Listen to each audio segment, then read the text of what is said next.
Hey guys, I'm back for another AFI video. I actually watched two movies yesterday, Streetcar Named Desire and the next film from the list, number 47, Taxi Driver. I did stream this. I don't own it. It's one that I will get.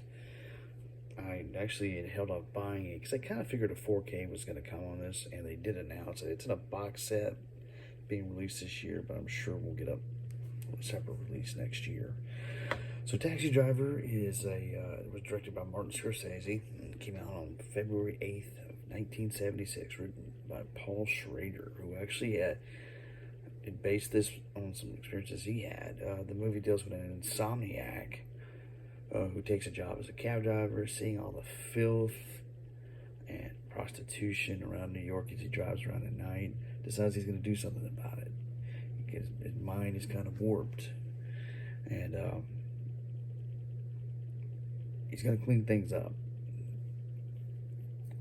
starting with a possible assassination and trying to help a prostitute at the same time, a young prostitute who's played by Jodie Foster, who was 12 years old at the time, and it was an incredibly controversial thing having her character do this.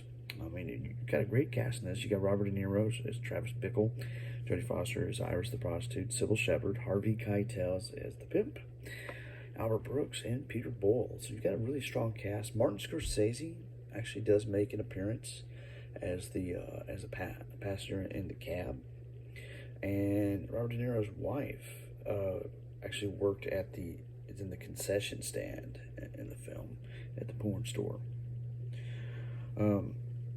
It's a really, really good film. One I had never seen until about a year ago, and second viewing, I think it held up incredibly well. De Niro really studied hard for this role. He actually got a taxi license and drove around New York to kind of get the feel of it. This New York is a dirty, gritty, nasty New York. There's prostitutes everywhere, trash in the streets. I mean, it's just a disgusting place. Run down, dilapidated buildings where they shot their scenes. It's just a rough time in New York City. Which, if you go to some of these areas now, all that stuff is gone. The porn stores, the strip clubs, they did clean up part of the city dramatically.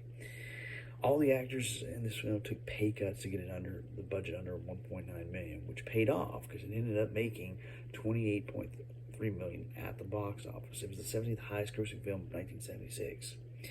It was nominated for 4 Academy Award nominations, but it didn't win any of them, which is, I find it very disappointing because De Niro did really well in this. And he also gave us one of the most famous lines in movie history, "You talk to me." Which there is more to that, but I'll let you see the film to see that whole scene. It was almost given an X rating because of the gore. So what Scorsese did to get around it is he muted the colors, so the blood at the end of the film, it's not as red. It's darker, and it does change the atmosphere. The film has a kind of a dreamlike state because you are dealing with an insomniac who's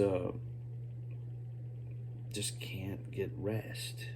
And Paul Schrader, like I had mentioned earlier, when he wrote this movie, a similar situation had happened to him, and he ended up in all-night porn stores, bookstores, because it was the only thing open that time of night.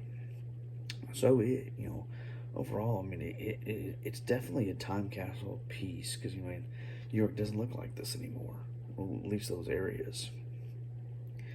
And I just really enjoyed this movie. 2 times in, it's just a fine film. All cast was well done. I think Jodie Foster did a really good job. Sybil Shepherd being the attractive desire that De Niro would love to have, but it was great. Harvey Keitel as the pimp, which is an incredible role for him. Albert Brooks and Peter Boyle, of course, they bring great things to their roles as well. But it's a good movie. I would say, I've watched a decent amount of Scorsese pictures now, and it's definitely one of my I'd say it's in a top five. Not. I really like Goodfellas and The Wolf of Wall Street, but this is definitely one of my favorite movies by him. But that's it, guys, for this one. I will link a trailer below so you can check it out if you've never seen Taxi Driver. And I hope you all have a wonderful day. And thanks for watching. And as always, go watch a movie.